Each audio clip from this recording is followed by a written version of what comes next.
Kũringana na arĩmi a kahũa gĩthĩi-inĩ kĩa Murwe Manyata kaunti-inĩ ya Embu maratanyaga kwamũkĩra marĩhi ma igũrũ ma kahũa, ũndũ ũrĩa maugĩte ndũnakorwo ũgĩkinyanĩra.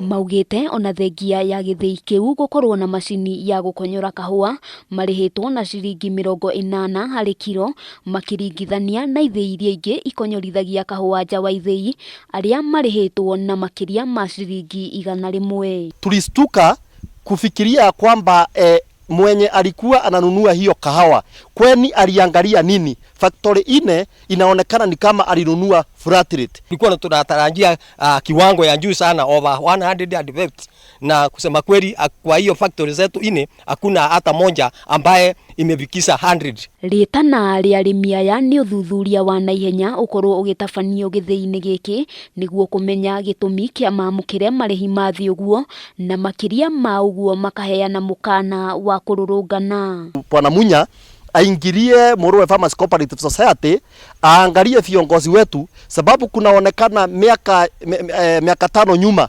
tumekuwa tukitolewa pesa ya kahawa na tukileta shinda tunasema hiyo sio pesa yetu, wanaenda wanatuongezea pesa. Maugĩte nĩ kĩeha kuona thithino yao ihanĩte kaĩkũrĩra thĩ, magĩtarĩria gĩkeno kĩmwe gĩa gĩtũmi kĩrĩa kĩngĩcũngĩrĩria ngoro ciao ciname na maremwo nĩ gũtwarithia na mbere ũrĩmi ũyũ kumana na marĩhi ma igoto. Na yetu ilichukuliwa hapa na mzungu. Sisi kama wakulima tumeshangaa sana. Kwa ndio tunasema Bwana John Muriuki ambaye ndiye chairman na chama yake, please aitane mkutano wa haraka iwezekanavyo ndio atuelezee mambo ya sales. If not that tutandemonstrate. Ona gũkiri ũguo mũikarĩri gĩtĩ gĩthĩi-inĩ gĩkĩ John Maruku nĩ areganĩte na ndeto atĩ kũrĩ na kĩgĩna kĩa arĩmi kiungumĩtio, akiuga thoko ya kahũa ndĩrarĩ njega na macio nĩmo marĩhi marĩa mamũkĩrĩte. Wale waliuza kahũa December, January soko zilikuwa mzuri sana, lakini kutoka January kuendelea mpaka hapa tumefika